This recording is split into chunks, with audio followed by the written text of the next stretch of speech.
La trilogía. A continuación se dará una explicación del libro Patria Trilogía, con base en el video Taibo 2, Patria la Trilogía.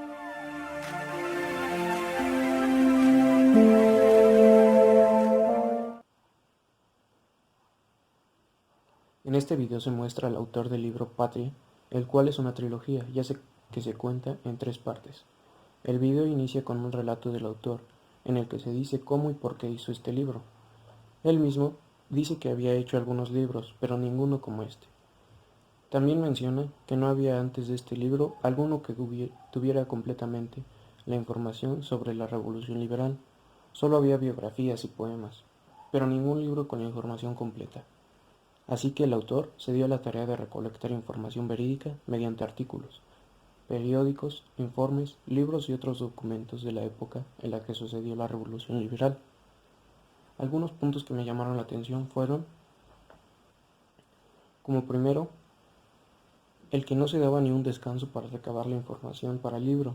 Decía que hasta en sus vacaciones en algunos pueblos de la República iba por las tardes a recolectar información en las bibliotecas de los mismos pueblos. Otro dato que me llamó la atención fue que el autor veía a Juárez como un personaje obsoleto y de obscuridad en este movimiento de revolución liberal. Sin embargo, todos lo veían como un gran personaje, y el autor lo argumenta diciendo que hay más de 2000 bustos y esculturas de él a lo largo de la República, pero el autor dice todo lo contrario en su libro, diciendo que él no tuvo gran participación sino hasta la Guerra de Reforma, siendo el protagonista, y en los demás movimientos solo fue a refugiarse a Estados Unidos. Un dato más es cuando él terminó el libro y no dejaban publicarlo por su título, ya que no llamaba mucho la atención, el cual es Patria, y por tanto no tendría tantas ventas para la editorial. Sin embargo, el autor demostró lo contrario, ya que era el único libro con información completa del tema, y así lo apoyaron. Un último dato que me llamó la atención fue cuando iba a publicarlo, ya que algunos decían que lo publicaba para apoyar el cambio de gobierno. Sin embargo, él argumenta que no era posible, que hace 28 años él iba a saber de esta situación. Y más que interesante, me resulta gracioso por el contexto y la forma en lo que dice.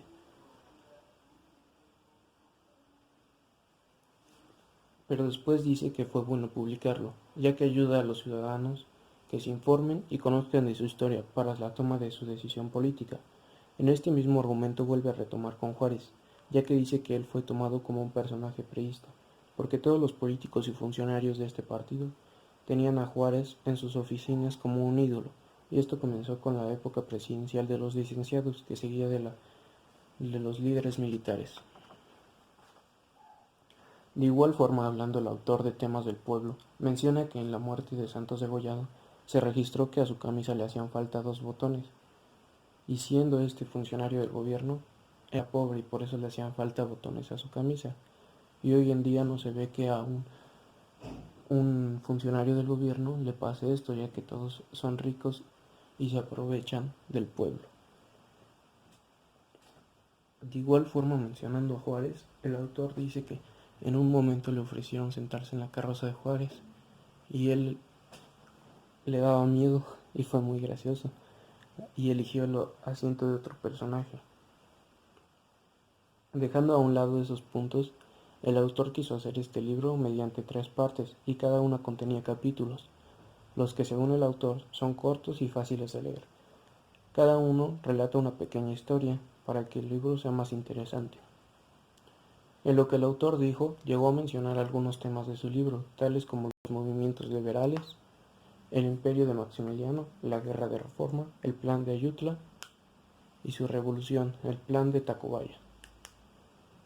Conforme a lo que he leído y hoy escuché en el video las palabras del autor, concuerdo con sus argumentos y me parece un libro realmente interesante y lo recomiendo.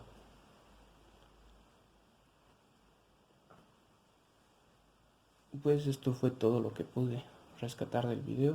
Me pareció interesante saber todo lo que el autor menciona acerca del libro, su publicación y su contenido.